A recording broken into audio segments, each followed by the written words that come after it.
গাজা যুদ্ধ বন্ধে ট্রাম্পের শান্তি পরিকল্পনায় নেতানিয়াহুর সমর্থন খতিয়ে দেখছে হামাস। কাতারে হামলায় ক্ষমা চাইলেন ইসরায়েলি প্রধানমন্ত্রী। এবার জেনজির ব্যাপক আন্দোলনের জেরে মাদাগাস্কারের সরকার ভেঙে দিলেন প্রেসিডেন্ট। নতুন নিয়োগ না হওয়া পর্যন্ত দায়িত্বে অন্তর্বর্তী সরকার। টাইফুন বুয়ালইয়ের আঘাতে লন্ডভন্ড ভিয়েতনাম, মৃত্যু বেড়ে ৩০। সবাইকে সতর্ক থাকার পরামর্শ সংশ্লিষ্ট কর্তৃপক্ষের।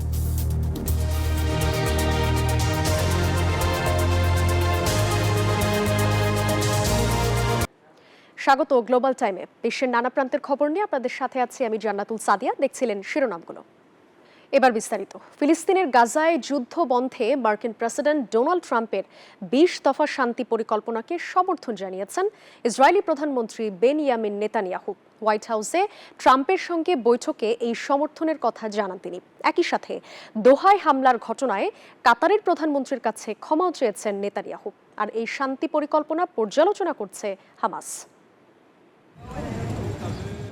গাজায় সহিংসতা বন্ধে মার্কিন প্রেসিডেন্ট ডোনাল্ড ট্রাম্পের দেয়া শান্তি প্রস্তাবে সম্মতি জানালেন ইসরায়েলের প্রধানমন্ত্রী বেনিয়ামিন নেতানিয়াহু। হোয়াইট হাউসে দুই নেতার বৈঠকে নেতানিয়াহু বলেন, হামাস এই প্রস্তাব প্রত্যাখ্যান করলে একাই অভিযান শেষ করবে ইসরায়েল।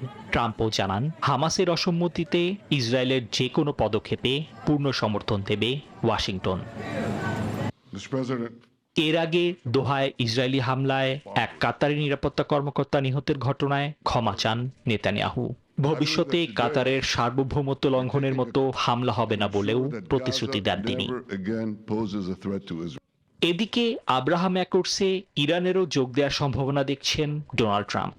নেতানিয়াহুর সঙ্গে যৌথ সংবাদ সম্মেলনে তিনি বলেন, ইরান এই শান্তি চুক্তিতে যোগদানের ব্যাপারে উন্মুক্ত থাকবে বলেই মনে করেন তিনি। আমরা আশা করি যে আমরা ইরানের সঙ্গে মানিয়ে চলতে পারবো। আমার মনে হয় তারা এই বিষয়ে আগ্রহী হবে। আমি সত্যিই তা বিশ্বাস করি। তারা এখানে যোগ দিতে পারে, কারণ অর্থনৈতিকভাবে এটি তাদের জন্য একটি দারুণ ব্যাপার হবে। হামাস ট্রাম্পের এই ২০ দফা প্রস্তাবনা পর্যালোচনা করছে বলে জানিয়েছে আল জাজিরা। এরই মধ্যে এই পরিকল্পনাকে স্বাগত জানিয়েছে কাতার, সৌদি আরব, যুক্তরাজ্য সহ বেশ কয়েকটি দেশ। নিবির আমিন, নিউজ 24। আফ্রিকার দেশ মাদাগাস্কারে বিদ্যুৎ ও পানির সংকটকে কেন্দ্র করে শুরু হওয়া বিক্ষোভ রক্তক্ষয়ী রূপ নেওয়ার পর অবশেষে প্রেসিডেন্ট আন্দ্রি রাজোয়েলিনা তার সরকার ভেঙে দিয়েছেন। রাষ্ট্রীয় টেলিভিশনে দেওয়া এক ভাষণে ঘোষণা দিয়েছেন প্রেসিডেন্ট। জাতিসংঘের তথ্যমতে টানা ৩ দিনের এই বিক্ষোভ আন্দোলন কেনিয়া ও নেপালের জেনজেট বিক্ষোভ দ্বারা অনুপ্রাণিত। মাদাগাস্কারের রাজধানী আন্তানানারিভোয় জীবনযাপনের মান ক্রমেই অবনতির দিকে যেতে থাকায় সরকার বিরোধী বিক্ষোভ শুরু হয়। দীর্ঘদিন ধরে চলা বিদ্যুৎ ও পানির সংকটের প্রতিবাদে রাস্তায় নেমে আসে হাজার হাজার তরুণ। বৃহস্পতিবার থেকে চলা আন্দোলনে নিরাপত্তা বাহিনীর গুলিতে বিক্ষোভকারী ও পথচারী মৃত্যু হওয়ার পর পরিস্থিতি উত্তপ্ত হতে থাকে। নিয়ন্ত্রণ আনতে সন্ধ্যা থেকে ভোর পর্যন্ত কারফিউ জারি করে কর্তৃপক্ষ। এর পরপরই মাদাগাস্কারের প্রেসিডেন্ট আন্দ্রে রাজোয়েলিনা সরকার ভেঙে দেন। স্থানীয় সময় মঙ্গলবার যুব নেতৃত্বাধীন বিক্ষোভের পর এই সিদ্ধান্ত ঘোষণা করেন তিনি। সংবিধানের ৫৪ অনুচ্ছেদ অনুযায়ী প্রধানমন্ত্রীকে বরখাস্ত করা হয়েছে এবং সরকার ভেঙে দেয়া হলো। তবে নতুন সরকার নিয়োগ না হওয়া পর্যন্ত বর্তমান মন্ত্রিসভা অন্তর্বর্তীকালীন ভিত্তিতে দৈনন্দিন কাজ চালিয়ে যাবে। জাতিসংঘের তথ্যমতে টানা ৩ দিনের এই বিক্ষোভ মাদাগাস্কারের সাম্প্রতিক বছরগুলোর মধ্যে সবচেয়ে বড় আন্দোলন। বিদ্যুৎ পানি সংকটের বিরুদ্ধে শুরু হওয়া আন্দোলন কেনিয়া ও নেপালের বিক্ষোভ দ্বারা অনুপ্রাণিত। ২০০৯ সালের অভ্যুত্থানের মাধ্যমে ক্ষমতায় আসা রাজোয়েলিনার জন্য এটি পুনর্বিবেচনার পর সবচেয়ে গুরুতর রাজনৈতিক challenge. Chandrani Chandra, news 24। Typhoon বুয়ালইয়ের আঘাতে লন্ডভন্ড ভিয়েতনাম, এরই মধ্যে মৃত্যু বেড়ে ৩০ জনে দাঁড়িয়েছে। মঙ্গলবার ভারী বৃষ্টিপাতের ফলে উত্তরাঞ্চলে বেড়েছে আরও বন্যা এবং ভূমিধসের ঝুঁকি। এ অবস্থায় সবাইকে সতর্ক থাকার পরামর্শ দিয়েছে সংশ্লিষ্ট কর্তৃপক্ষ। ঘরে হাঁটু সমান পানি, এর মধ্যেই কোনো মতে বেঁচে আছেন ভিয়েতনামের এনখেয়ান প্রদেশের বাসিন্দারা। অনেকে আবার প্রয়োজনীয় জিনিস হাতে নিয়েই ছুটছেন নিরাপদ স্থানের খোঁজে। স্থানীয় সময় সোমবার ভিয়েতনামের উত্তর মধ্যাঞ্চলের স্থলভাগে আঘাত হানে শক্তিশালী টাইফুন বুয়ালইয়ের। ২৯ সেপ্টেম্বর ভোরে দেশটির উত্তর মধ্যাঞ্চলীয় প্রদেশ হাতিনে আঘাত হানে টাইফুন বোয়ালই। এ সময় প্রবল বাতাসে উপড়ে যায় গাছপালা, ভেঙে পড়ে বিদ্যুতের খুঁটি। এতে বিপর্যস্ত হয়ে পড়েছে জনজীবন। প্রদেশটির বেশ কিছু অংশে এখনও বিচ্ছিন্ন রয়েছে ইন্টারনেট ও বিদ্যুৎ সেবা। এর আগে বোয়ালইয়ের প্রভাবে রোববার থেকে তীব্র বাতাস আর ভারী বৃষ্টিপাত শুরু হয় উপকূলীয় এলাকায়। এতে বন্যা পরিস্থিতি সৃষ্টি হয় অনেক জায়গায়। টাইফুনটি লাওসের দিকে অগ্রসর হওয়ার আগে কিছুটা শক্তি হারালেও লোয়ান প্রদেশে ব্যাপক ক্ষতি হয়েছে। ঘন্টায় 117 কিলোমিটার বেগে শুরু হওয়া ঝড় পরে কমে আসে 74 কিলোমিটারে। শিক্ষার্থী ও তরুণ প্রজন্মের জেনজি আন্দোলনে ক্ষমতাচ্যুত প্রধানমন্ত্রী কেপি শর্মা ওলির ওপর ভ্রমণ নিষেধাজ্ঞা জারি করেছে দেশটির অন্তর্বর্তীকালীন সরকার। সোমবার 29 সেপ্টেম্বর দেশটির স্বরাষ্ট্র মন্ত্রণালয়ের এক বিবৃতিতে তথ্য জানানো হয়। বিবৃতিতে বলা হয়, যতদিন বিক্ষোভ বিষয়ক তদন্ত শেষ না হবে ততদিন পর্যন্ত দেশ ছাড়তে পারবেন না ওলি। সাবেক প্রধানমন্ত্রীর পাশাপাশি নেপালের সাবেক স্বরাষ্ট্রমন্ত্রী রমেশ লেখক, জাতীয় গোয়েন্দা সংস্থার সাবেক প্রধান হুতারাজ থাপা এবং আরও 2 কর্মকর্তার উপর জারি করা হয়েছে এই নিষেধাজ্ঞা। এরই মাঝে নিষেধাজ্ঞাটি কার্যকর করা হয়েছে বলে নিশ্চিত করেছেন স্বরাষ্ট্রমন্ত্রী ওম প্রকাশ আরিয়াল। গত 8 সেপ্টেম্বর সামাজিক যোগাযোগ মাধ্যমের উপর সংক্ষিপ্ত নিষেধাজ্ঞা, অর্থনৈতিক দুর্দশা ও দুর্নীতির বিরুদ্ধে যুবকদের নেতৃত্বে বিক্ষোভ শুরু হয়, যা মারাত্মক দমন পীড়নের পর দ্রুত দেশব্যাপী ছড়িয়ে পড়ে। যুক্তরাষ্ট্রের বাইরে তৈরি সিনেমার ওপর আবারও 100% শুল্ক আরোপের হুমকি দিলেন মার্কিন প্রেসিডেন্ট ডোনাল্ড ট্রাম্প। তার অভিযোগ, বিদেশি রাষ্ট্রগুলো হলিউডের চলচ্চিত্র শিল্পকে ধ্বংস করে দিচ্ছে, যার কারণে ক্যালিফোর্নিয়া ক্ষতিগ্রস্ত হচ্ছে। ট্রাম্পের এই ঘোষণায় কানাডা সহ বিশ্বের চলচ্চিত্র শিল্পে গভীর উদ্বেগ তৈরি হয়েছে। বিশেষজ্ঞরা বলছেন, এমনটা হলে সিনেমার নির্মাণ ব্যয় অনেক বেড়ে যাবে, যার প্রভাব শেষ পর্যন্ত দর্শক ও স্ট্রিমিং প্ল্যাটফর্মগুলোর উপরই পড়বে।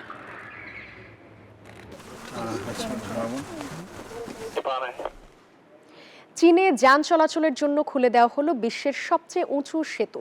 দেশটির গুইঝৌ প্রদেশে অবস্থিত হুয়াজিয়াং গ্র্যান্ড ক্যানিয়ন সেতুটি উচ্চতায় 625 মিটার। 3 বছরেরও বেশি সময় ধরে নির্মিত এই সেতুটি শুধু যোগাযোগ ব্যবস্থায় গতি আনবে না, 2 ঘন্টার দীর্ঘ ভ্রমণকে মাত্র 2 মিনিটে নামিয়ে আনবে।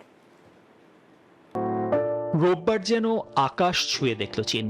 দেশটির গুইঝৌ প্রদেশে বেইপান নদীর উপর দিয়ে খুলে দেওয়া হলো বিশ্বের সবচেয়ে উঁচু হুয়াজিয়াং গ্র্যান্ড ক্যানিয়ন সেতু। মাটি থেকে এর উচ্চতা শুনলে অবাক হতে হয়। পাক্কা 625 মিটার বা প্রায় 2050 ফুট। যেন মেঘের উপর দিয়ে চলবে গাড়ি।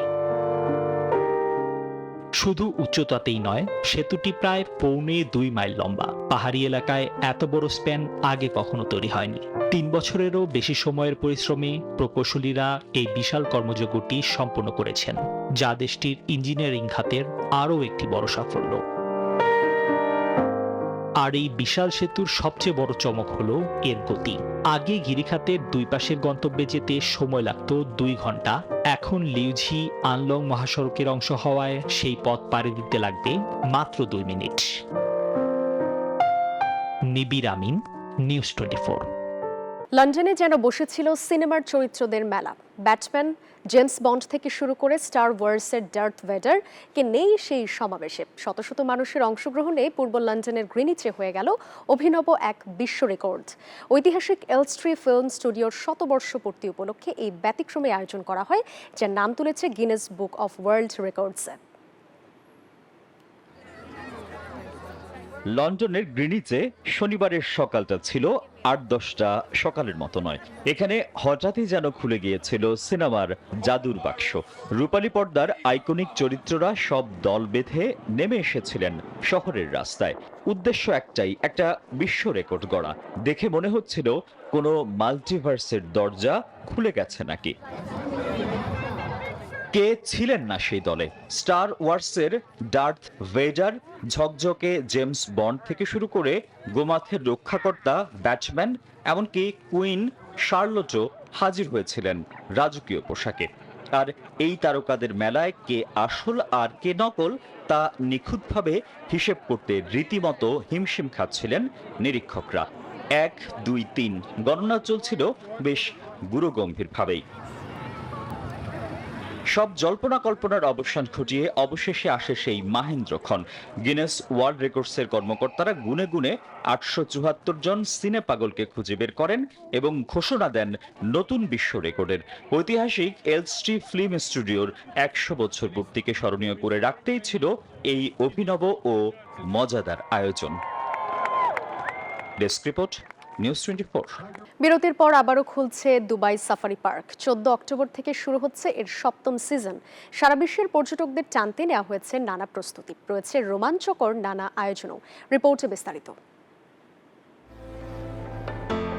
আবারও খুলছে দুবাই সাফারি পার্ক। 14 অক্টোবর থেকে শুরু হচ্ছে এর 7ম সিজন। 3000-এরও বেশি প্রাণী, 119 হেক্টর পরিবেশ বান্ধব সৌরশক্তি চালিত মাঠ আর অবিস্মরণীয় সাফারি অভিজ্ঞতা অপেক্ষা করছে দর্শনার্থীদের জন্য।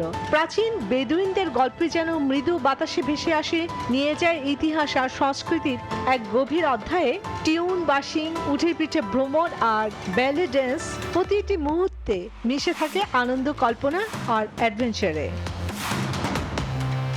পার্কটি বিভক্ত আফ্রিকান, এশিয়ান, অ্যারাবিয়ান, সাফারি, গ্রাম সহ একাধিক থিম ভিত্তিক অঞ্চলে।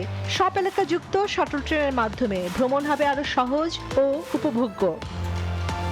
জিরাফ ও হাতিকে খাওয়ানোর মতো ইন্টারঅ্যাক্টিভ কার্যকলাপ, লাইভ শো এবং জুনিয়র রেজার অনুষ্ঠানের আনন্দ উপভোগ করা যাবে। সবুজ বাগান আর মনোরম প্রাকৃতিক পরিবেশ সবাইকে দিবে এক অনন্য অনুভব।